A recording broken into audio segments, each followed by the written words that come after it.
Bonjour, je me trouve aujourd'hui dans la cuisine du Journal des Femmes et je vais vous présenter Christelle, qui est une des gagnantes du concours Alvaillé sur la thématique Mes moments gazpacho.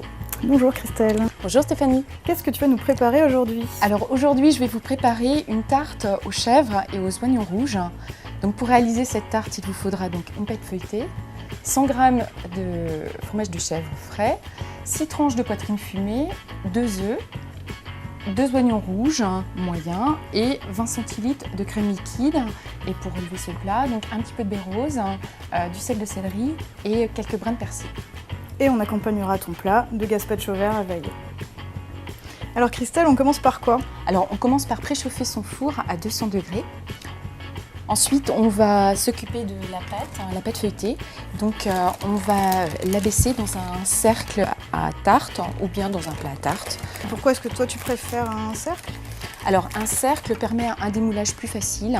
J'utilise le rouleau à pâtisserie pour couper les bords et j'enlève le surplus de pâte. D'accord. On va s'occuper des oignons rouges. Comment est-ce que tu veux qu'on les découpe? Alors on va les découper en rondelles. Et pourquoi des oignons roses? Parce qu'ils sont plus doux? Ils ont une saveur légèrement sucrée et la cuisson sera plus rapide. Donc à présent, on va préparer le chèvre et la poitrine fumée. Donc dans la bûche, on va couper 6 tranches épaisses d'à peu près 1 cm d'épaisseur. On va emballer, donc enrouler les tranches de chèvre dans une tranche de poitrine à chaque fois et on va déposer sur la pâte feuilletée. Maintenant, on va préparer l'appareil qu'on va mettre sur le fond de tarte. Donc on va commencer par casser les œufs. Tu casses les œufs? Oui. On bat légèrement et on va ajouter la crème liquide. Et on mélange donc la crème liquide et les œufs. On rajoute une pincée de sel de céleri. Maintenant, on va s'occuper de garnir le fond de tarte avec l'oignon. On va verser l'appareil sur le fond de tarte. Alors pour la touche finale, donc on termine en répartissant sur la tarte quelques baies roses. Et puis on va également ajouter du persil ciselé. Et donc maintenant on met au four pour 20 minutes de cuisson.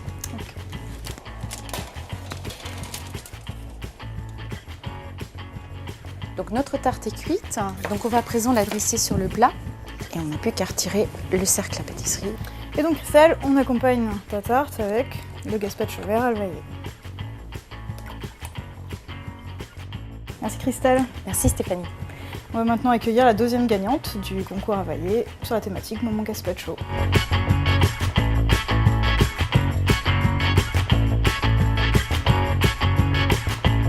Bonjour Lucille. Bonjour Stéphanie. Qu'est-ce que tu vas nous préparer aujourd'hui? Je vais vous préparer une recette qui est le tartare de magret de canard et son quinoa au jus de fruits de la passion. Donc pour ça, il nous faut des fruits de la passion, 50 g de jus, le jus d'un demi-citron, de l'huile d'olive, donc 2 cuillères à soupe, une cuillère à soupe de miel, du persil, 100 g de quinoa cuit. Nous avons là du magret de canard fumé et 70 g et du cru 100 g pour 2 personnes. D'accord. Et donc tu as choisi d'accompagner ton tartare avec la soupe froide carottes, orange et coriandre Alvaillé. Exactement, puisque l'orange va très bien avec le canard. D'accord. Donc pour commencer, on va faire la vinaigrette pour le tartare de canard. Donc on va commencer par découper les fruits de la passion en deux. D'accord. Pour pouvoir récupérer les graines et le jus. Donc il nous faut 50 g de jus et tu utilises environ 6 ou 7 fruits de la passion. D'accord.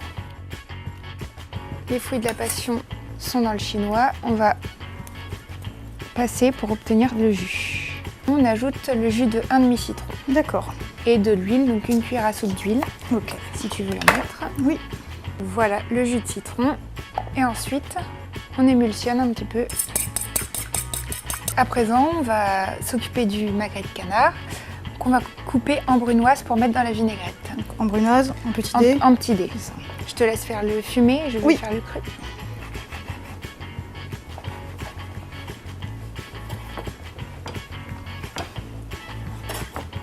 On a fini de couper le canard en brunoise, maintenant on va le mettre dans la vinaigrette passion.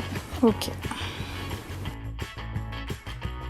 Et maintenant on va donc mélanger. Et donc le jus de citron va cuire le canard cru un petit peu pendant que ça repose. Exactement. Et on le met au frais pendant 1 heure. Donc ensuite on va s'occuper du quinoa. On va lui ajouter du persil ciselé, D'accord. de l'huile d'olive, du miel, du sel, du poivre. Je te laisse ciseler le Parfait. persil. J'ajoute une cuillère à soupe d'huile d'olive. J'ajoute une cuillère à soupe de miel également. Donc on peut ajouter le persil, Ok. Une grosse pincée. voilà, le sel et le poivre. Donc ensuite on mélange et on passe au dressage. Donc on utilise un cercle pour avoir un bel aspect final. Je vais commencer par le quinoa, c'est Vas-y, ça? je t'en prie. Donc là on va aussi ajouter le magret qui a bien mariné.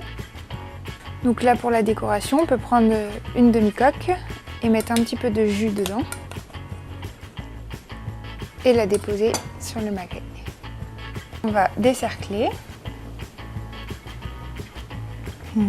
On peut décorer avec un petit peu de persil, le mettre de côté, ou bien de la ciboulette si on n'a plus de persil. Et donc on sert le tartare avec la soupe froide, carottes orange et coriandre Alvaillé. Merci Lucille. Merci à toi Stéphanie, avec plaisir. Et on passe tout de suite à la délibération.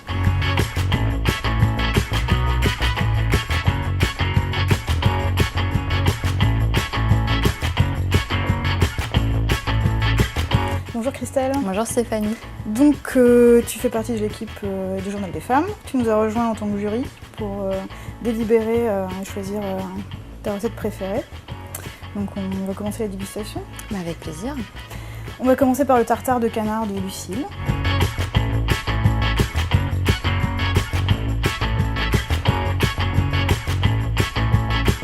On goûte maintenant la tarte chèvre poitrine fumée de Christelle. Allons-y.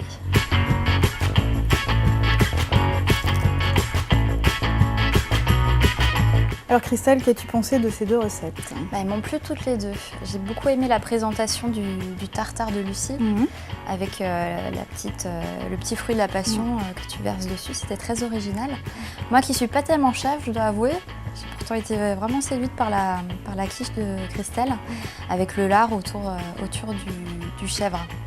Donc c'est pas évident de choisir, mais je pencherais peut-être plus vers la tarte du coup de Christelle, qui représente peut-être plus un moment gazpacho, alors que le tartare, je le verrais plutôt servir pour une soirée un petit peu raffinée avec son amoureux ou un autre moment un petit peu classe. Donc je partirais plus sur la quiche de Christelle. D'accord. Un grand merci à Lucille pour sa participation à ce battle et félicitations à Christelle pour sa belle victoire. Vous retrouverez tout le détail des recettes sur le site du Journal des femmes et la prochaine étape du concours se déroulera dans les cuisines de Flora Micula avec la grande gagnante de battle. Merci et au revoir.